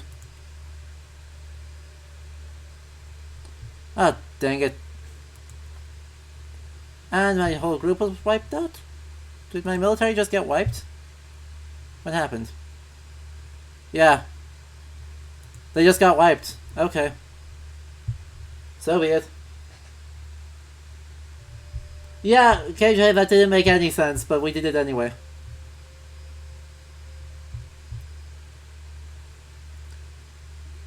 So, our plans of doing raids have gone horribly, to be honest. None of that is working. I'm not a fan of whoever decided this was our strategy.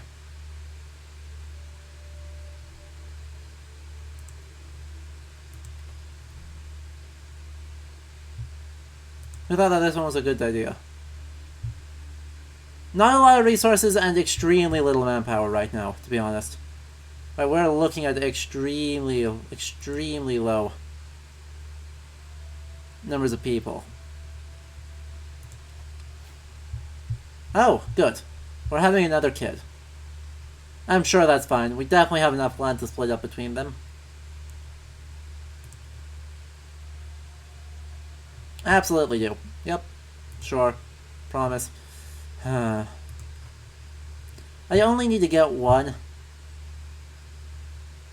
Right, I only need to get one raid to go off right now. So. Let's try this one more time.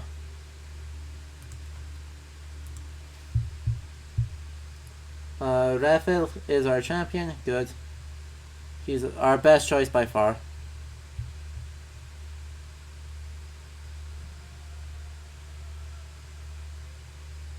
Oh no, I guess we raid here and hope that their guys are all gone. Because we only need to raid one place. We only need the 15. Oh good, and we can recruit. We can actually recruit our last person here for our really good Chancellor. Nailed it.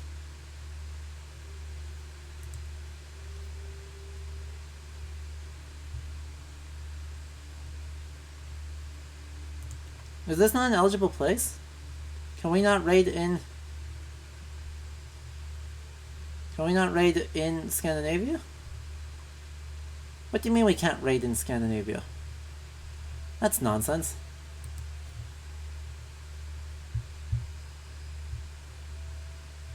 This is not a great starting place. This is a place that is mostly seems to just be... let us try a spot and see what happens. Rather than an actually good starting place.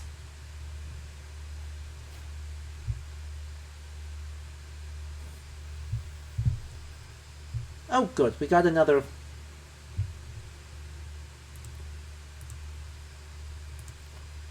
We have another perk. And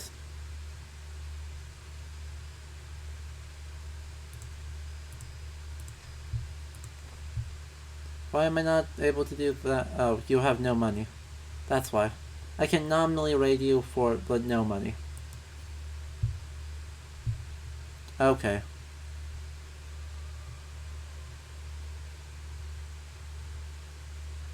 Oh, that's not good. Do I not have enough people to actually do the raid? Do I not have enough people to raid? God. Dang nabbit. Fine. How very rude. Huzzah! Röhnwald turned out pretty good. Well, that's not good news for us.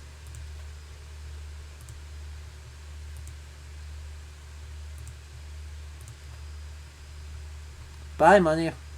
You shall be missed.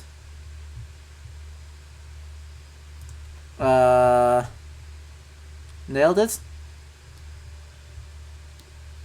So, yeah, this is not going optimally, I'll say. He kind of got thrown in jail. He is also incredibly diplomatic and also a lunatic. So... Wait, he's temperate and a lunatic. Yes, quite. Meanwhile,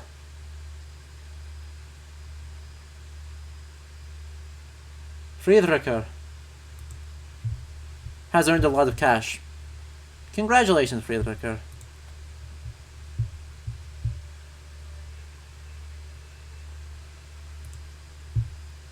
Who is our person here?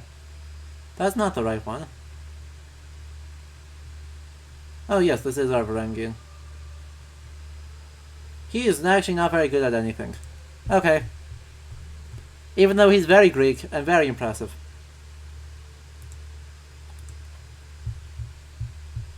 Well then, isn't this thrilling? Truly the best starting place we could have gone. Oh good, riddles. Chancellor Erdenis thinks to challenge me to a game.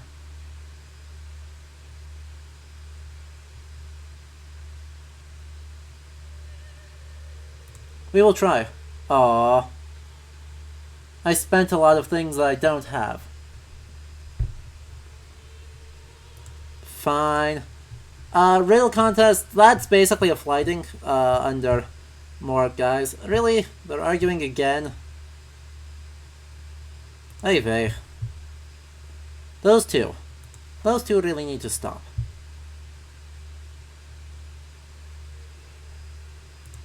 Do I have, like, better stewards?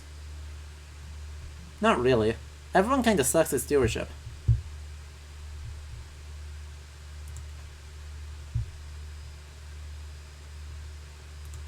Well, you know what they say, if at first you don't succeed, make bad decisions again.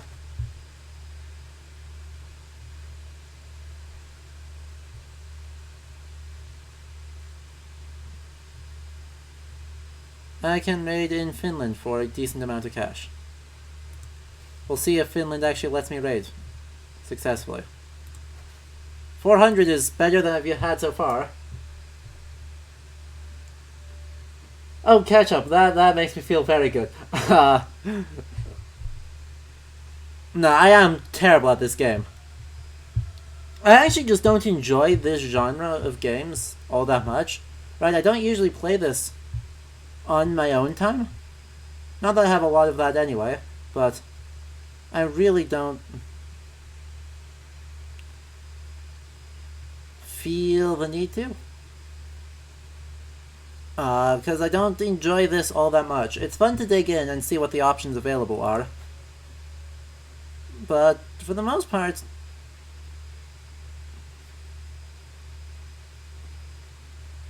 like, I don't see a grand urge to play this game all the time and really get the systems. I understand them just well enough.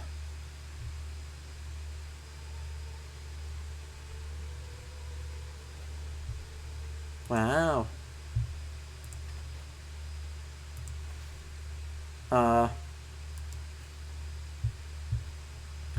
In order to be able to talk about the history of them, but other than that, I don't have a great love for this game.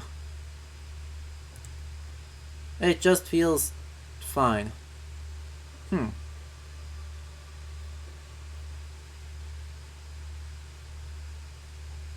So what happened there?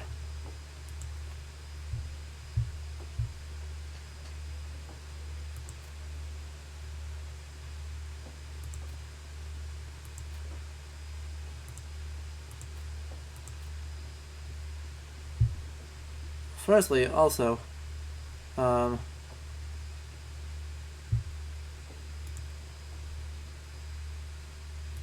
Court. Who am I challenging in combat? And how badly is he to actually murder me? Also, is he going to murder me? Right, like that trial of combat is an interesting idea, except that I have literally no combat prowess. So, would rather not get murder death, and we'll just kind of pretend that didn't happen.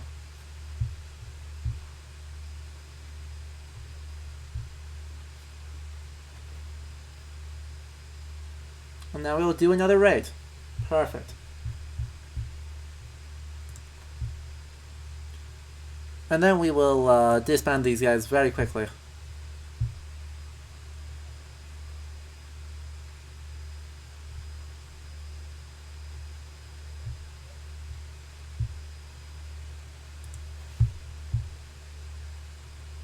Cool.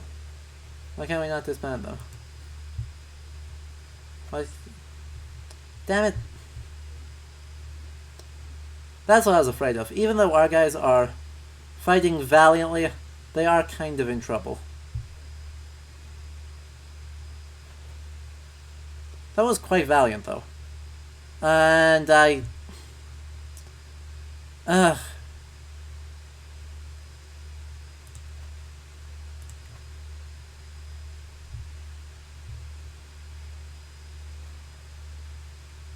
How frustrating.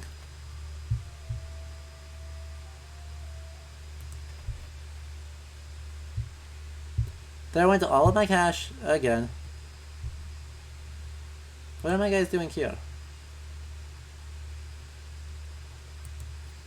I mean, I guess I can try and see if they can let me raid that dupes. I should not raid Uppsala.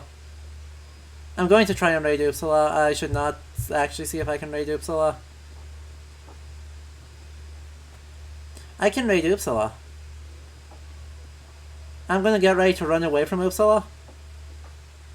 Because, yeah. I'm sure this is not smart. Wait, they're just gonna let me do it. The mad lads are just gonna let me. Alright. Fair play. Fair play. Hey, we did our best. It just, our best wasn't all that good.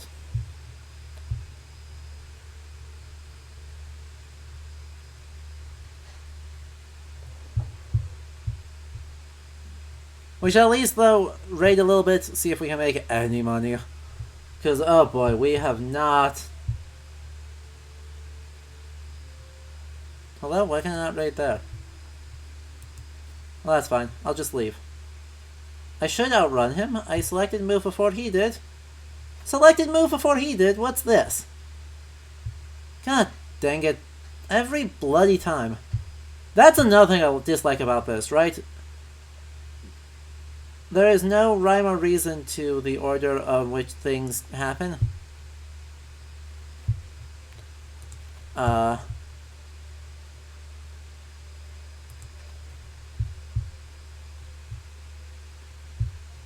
Yeah, I'm not in a good place to be raiding Frankievelith, as it turns out.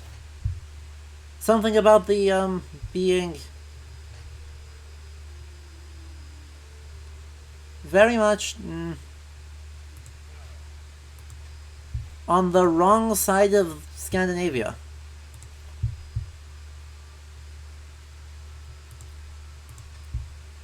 absolutely on the wrong side of Scandinavia here. Right. In order to raid in Francia, I would have to sail past Upland and Sealand and Bornholm and Yearland, and then all the way down past Frisia to end up here.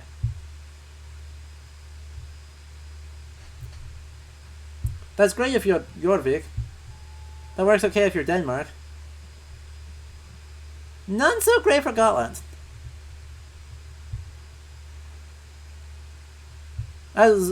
Right, my routes really should be looking out here towards the what should have already become the Kievan Rus.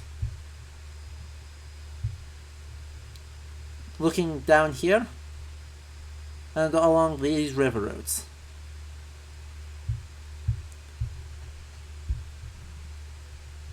But regardless, Runvaldr has inherited our quality.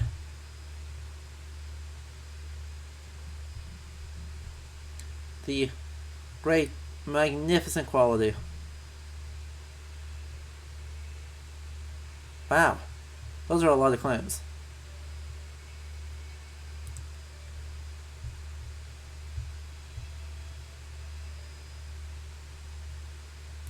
Those are a lot of claims.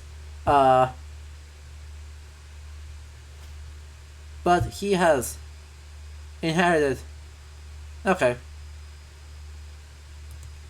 a lot of Glorious Beard. And so we have accomplished a task of a sort. And we will leave it at that. So this has been our Crusader Kings 3 stream. We've taken a look at a little bit of what we can do in this. We've not taken a look at most of it, to be honest. We might have enough cash here, though, to finish off with a what?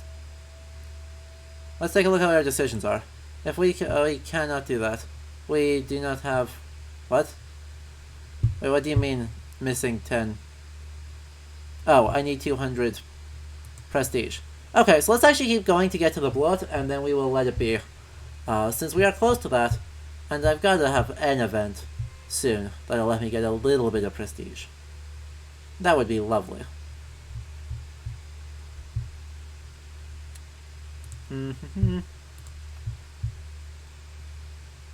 I should not do either of those. That's fine.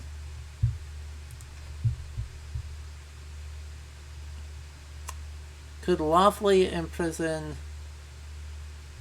No. Why would I do that? I have no reason to do that right now, game.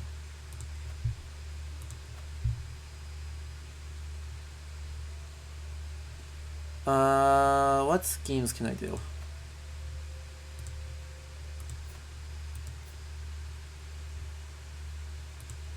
Bah. Once again, my lack of experience with the game terms makes this difficult, but I do wish I had ways to squeak out a little bit more prestige a little bit faster. Even though we're only 6 away. I would love a little bit more.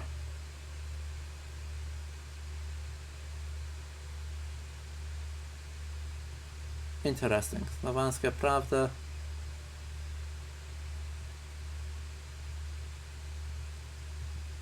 God, their kids are gonna be right between Grimmislava and Rögnvald. Those kids are gonna be the most diplomatic. Absolutely insanely diplomatic.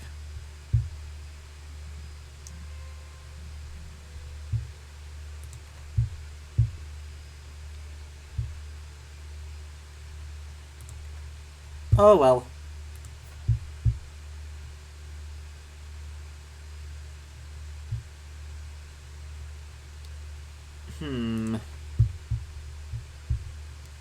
I think our best bet is honestly to just let it wait, because fine.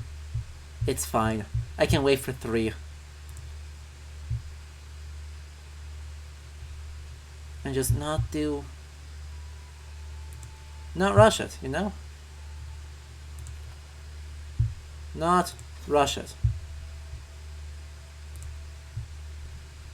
We have started our feast. Hopefully this means stuff will happen. That would be lovely. I would love if stuff happens.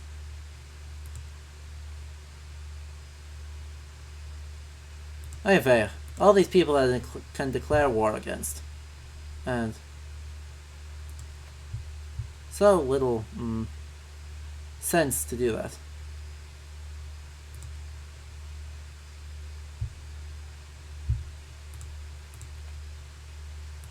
So little sense. Anyway, we are just going to do things. I don't think we have anyone in prison, so that might make... Yeah, I have no prisoners, so I can't do any grand sacrifices. I do have animal sacrifices, assuming that the blood did anything? Good. A blood can be both a grand and a small affair. By tradition, they also include both human and animal sacrifices. Several prisoners will be offered to the gods, perhaps including a special choice of their own, their lives given in tribute to the gods. Though the leaves of the altar truly demand this, there are some at court who are disgusted by the very idea.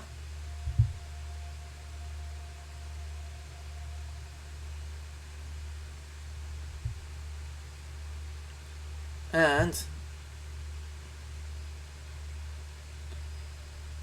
we shall be a decent array of animal sacrifices.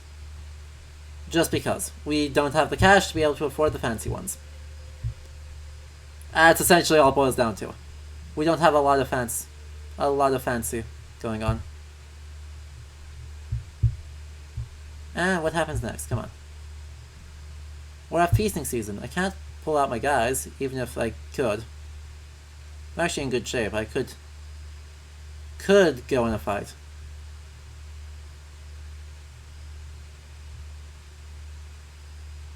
Alternatively, is a longship going to raid me?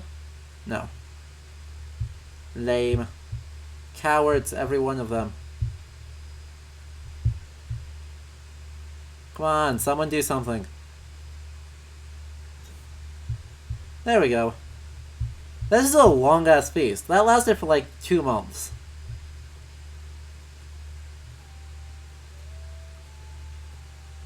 Though the gathering is small, the atmosphere at the blood is enthusiastic, with happy, also true ones, jostling and jeering as the respective parade of sacrificial animals are trooped to the altar.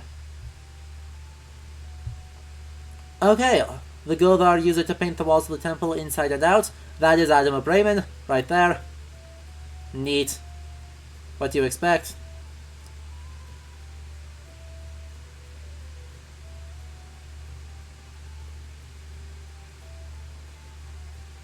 And time to rub shoulders with the people. Because reasons. Because reasons. And with that note, I believe we have done a Viking something. We're still getting a lot of influence from kind of dubious continental sources here. And I mean, that's another case where what's really showing here is that though they're doing their best with these systems of raids and trying to balance it, and they do an okay job, I still really feel like their systems are not great for the Viking Age. In these early years, I think it does it better than it will later, but I don't know. It does feel like something is missing. I'm not entirely sure what that is. It may just be that I don't like the game. Which would be, you know, totally a reasonable thing. But, anyway, if you enjoyed it, on the stream, do make sure you follow and join the Discord. On Saturday, we'll be back with AC Valhalla, which is not necessarily a game I like more, but a game I definitely like differently. We'll be doing Nottinghamshire, so that'll be an exciting arc for reasons that I think are actually not terrible. But I hope you enjoyed this. I go live twice a week, and also I'm working on the next video essay on YouTube, so hopefully that will be out in not too long. Anyway, I hope you all have a good rest of your time. I do not know Terrific Life. I am just on the very end of the stream here. If we could, if I could figure that out, that would be neat. Just because we could see what fashion choices they have available. But I don't know, so we just have Beard. And on the image of the glorious Beard, I shall leave you for the night. Good night, everyone.